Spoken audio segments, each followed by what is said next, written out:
Have you ever looked at your baby and thought, "What are you trying to tell me?" Here's something surprising. Long before babies learn their first words, they're already communicating with you every single day.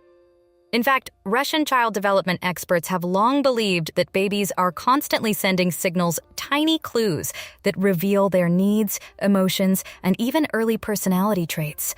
But here's what most parents get wrong. They listen for crying, while missing the 6 or 7 quieter messages happening before the tears ever start. What if your baby has been trying to tell you important things this whole time, and you've simply never been taught how to read the signs?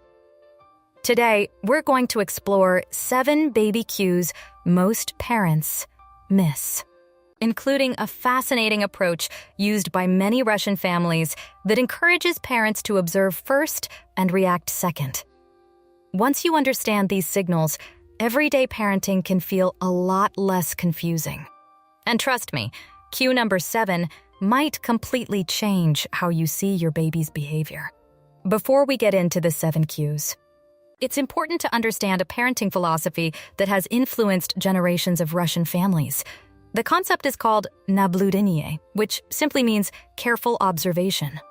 While modern Western parenting often encourages immediate intervention whenever a baby seems uncomfortable, many Russian child development traditions emphasize something slightly different. Watch first. Understand second. Act third. Now, this doesn't mean ignoring a baby. Far from it. It means becoming a skilled observer of your child's signals before automatically trying to fix every situation. Russian family culture has historically valued what psychologists today call attunement, the ability to accurately read another person's emotional state. Parents, grandparents, and babushkas often spend significant time simply watching infants and learning their unique patterns. Here's a simple example. Imagine a 6-month-old suddenly turns their head away during play. Many parents assume the baby is bored, but an experienced observer might recognize something different. The baby could be overstimulated, tired, processing information, or simply taking a mental break. The response changes completely depending on the meaning behind the cue. This idea aligns surprisingly well with modern research. Developmental psychologists have found that responsive parenting isn't about reacting instantly to every sound or movement. It's about responding appropriately to what the child is actually communicating. Because babies don't have just one way of communicating. They have dozens. Most are subtle.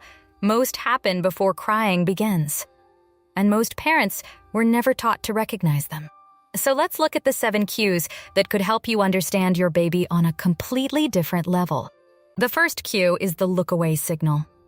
When a baby suddenly looks away from a toy, a parent, or even a smiling face, many adults assume they've lost interest. But often, the opposite is true. Your baby's brain may simply need a moment to process information. Research shows infants can become overstimulated surprisingly quickly. Looking away helps regulate incoming information. Instead of immediately trying harder to regain attention, many parents simply pause and allow the child a few moments of recovery. Here's what most parents get wrong. Sometimes attention isn't lost. It's overloaded. The second cue is arching the back. Babies often arch their backs when something feels uncomfortable. The body frequently communicates distress before crying begins. Instead of assuming one cause, experienced caregivers look for context. Is the baby tired? Too warm? Frustrated? Hungry? Many adults mistakenly label these signals as fussiness, but babies aren't trying to be difficult. They're communicating.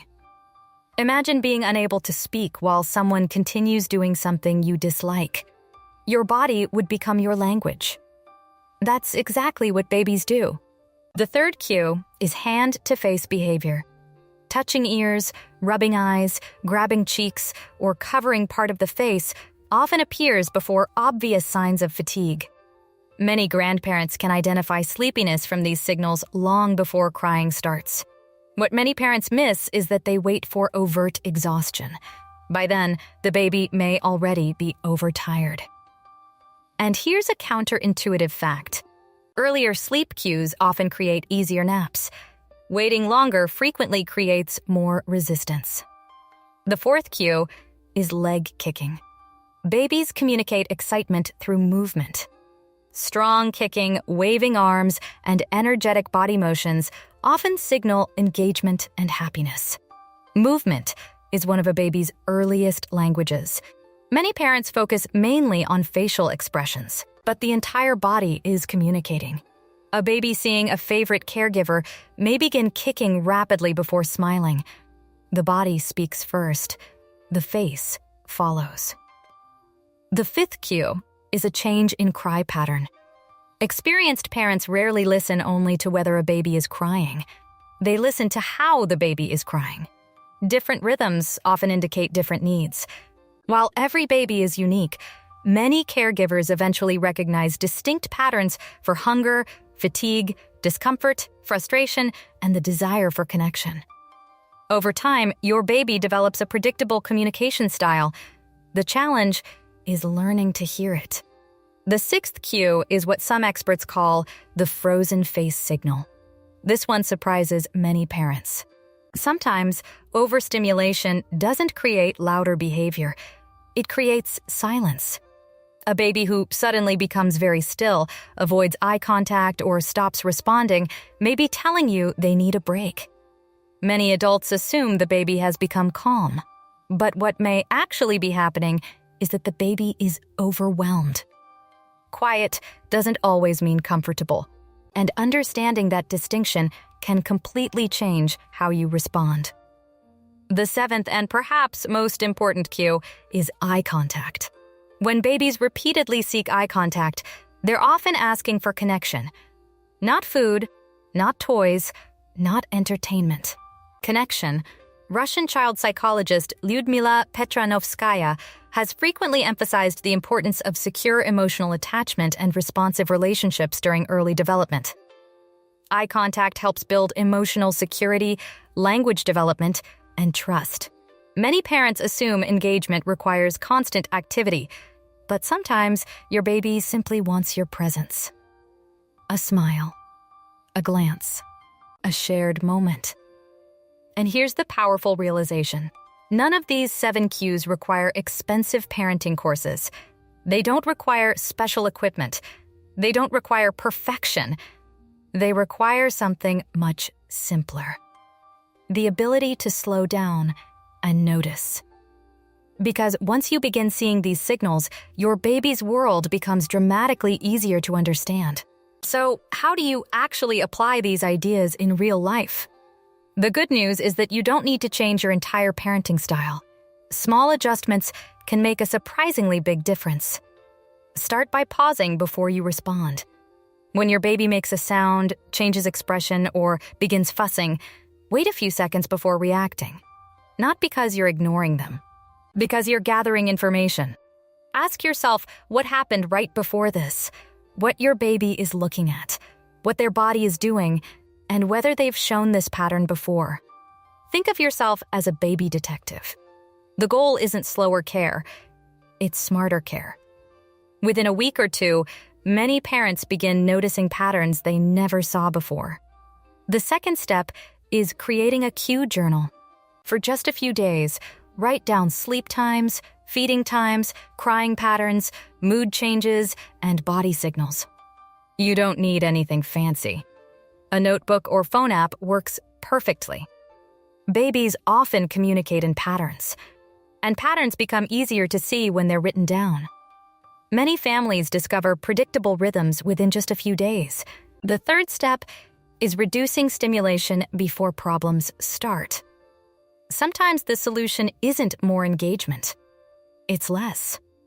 If your baby looks away repeatedly, becomes still, arches their back, or starts fussing after a busy activity, try lowering the volume, dimming the lights, moving to a quieter space, and speaking more softly.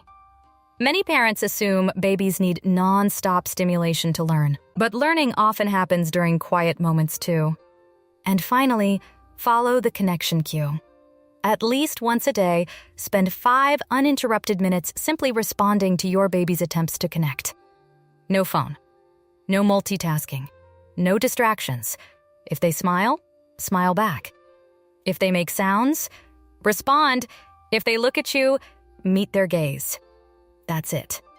Simple, but powerful. Many parents are surprised to discover that connection doesn't require elaborate activities. Your presence is often enough. And if you're worried about doing this perfectly, don't be. No parent reads every signal correctly. Not Russian parents, not Western parents, not anyone. The goal isn't perfection. The goal is becoming more aware than you were yesterday. So, what's the big takeaway here? These 7 cues aren't about becoming a mind reader. And they're certainly not about parenting like a Russian family. They're about learning a universal truth that great parents around the world eventually discover. Behavior is communication. Every look away, every kick, every change in expression, every moment of eye contact. Your baby is telling you something. The tradition of careful observation simply reminds us to slow down long enough to listen. And here's the encouraging part. You don't need to understand every cue perfectly. You don't need years of experience. You don't need special training. Your baby isn't looking for a perfect parent. They're looking for a connected one. A parent who notices. A parent who learns. A parent who keeps showing up. Because the strongest parent-child relationships aren't built through flawless responses. They're built through thousands of small moments of attention and connection. Now I'd love to hear from you. Which of these 7 baby cues have you noticed in your own child? Or was there one signal that completely surprised you?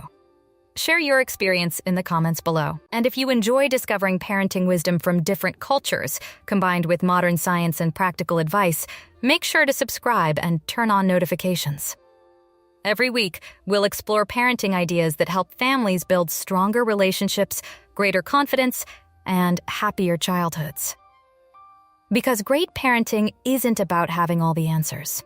It's about learning to understand the little person who's been communicating with you all along. Thanks for watching, and I'll see you in the next video.